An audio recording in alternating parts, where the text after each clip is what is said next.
Bulletin का बाकायदा आगाज करेंगे इस खबर के साथ कि भारतीय फौज ताश के पत्तों की तरह बिखरने लगी है। भारतीय फौजी क़यादत में बड़ी तब्दीलियां। पहलगाम वाक़े पर रॉ के खुफिया दस्तावेज लीक होने के बाद भारत की डिफेंस इंटेलिजेंस एजेंसी के डायरेक्टर जनरल को ओहदे से हटा दिया गया है। लेफ्टिनेंट जनरल DS राणा का काला पानी में जबरी तबादला कर दिया गया है।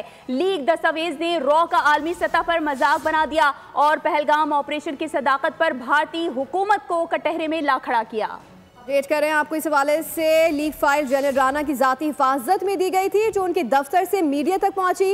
लीक दस्तावेजात में आला सतह के झूठे ऑपरेशंस में फौजी और सिक्योरिटी इदारों का किरदार सामने आया था। अपने नाजरीन को अपडेट कर रहे हैं। भारतीय फौज ताज के पत्तों की तरह बिखरने लगी है। भारतीय फौज क़यादत में बड़ी तब्दीलियां सामने आ रही हैं। पहलगाम वाक़े पर रॉ की खुफिया दस्तावेज लीक होने के बाद भारत की डिफेंस इंटेलिजेंस एजेंसी के डायरेक्टर जनरल को ओहदे से हटा दिया गया है।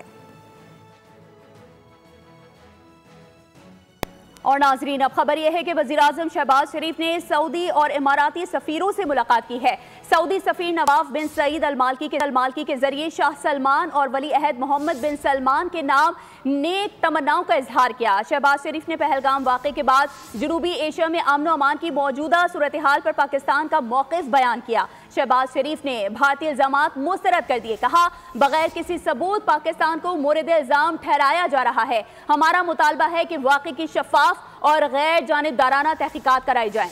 अरब अमारात के सफ़ीर हमाद उबैद इब्राहिम से मुलाकात में पाकिस्तान की गैर मुतज़लज़ल हिमायत का शुक्रिया भी अदा किया। वज़ीर-ए-आज़म ने पहलगाम वाक़े के बाद जनूबी एशिया में हालिया अमन और अमान की सूरत हाल पर पाकिस्तान के नुक्ता नज़र से आगाह किया। पाक भारत कशीदगी के तनाजुर में वज़ीर दिफा ख्वाजा आसिफ की ज़ेर सदारत पार्लियामेंट हाउस में आम मुशावरती इजलास हुआ है। हुकूमत ने 5 मई को कौमी असम्बली का इजलास तलब करने का फैसला कर लिया। इजलास में वज़ीर पार्लिमानी उमूर तारिक फजल चौधरी, वज़ीर मुमलिकत बैरिस्टर अकील, सेक्रेटरी कानून भी शरीक थे।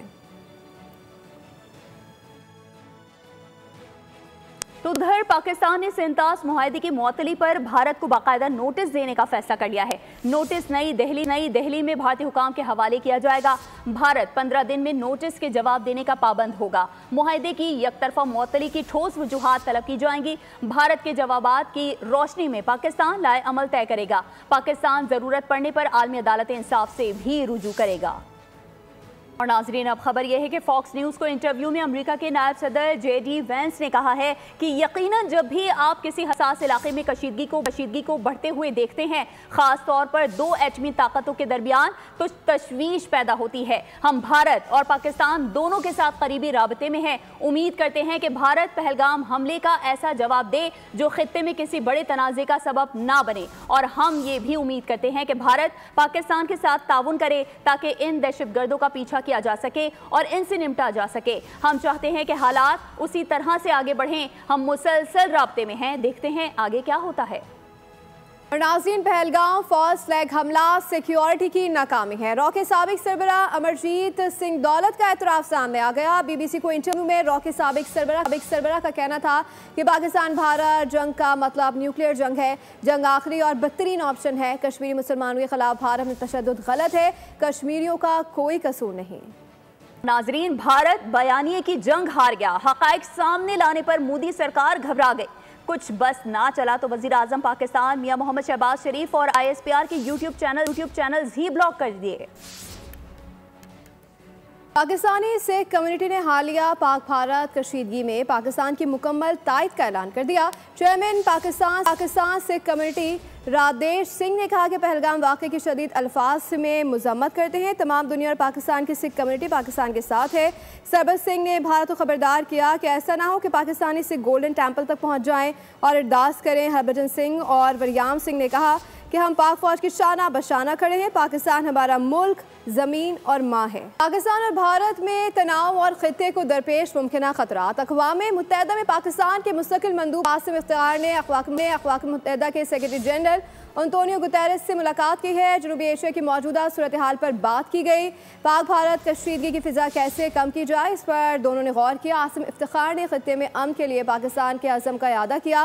मुलाकात से पहले आसिम इफ्तिखार ने OIC ग्रुप के सफ़ीरों को भी खित्ते की सूरत हाल से आगाह किया। बताया कि भारत सियासी बुनियादों पर इंतहाई इश्तियाल अंगेज़ी कर रहा है जो खित्ते के इस्तेहकाम के लिए संगीन खतरा है।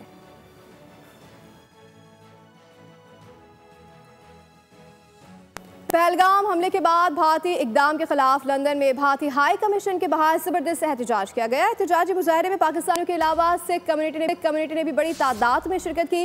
मुजाहिरीन का कहना था कि सिख पंजाब की धरती पाकिस्तान के खिलाफ इस्तेमाल नहीं होने देंगे।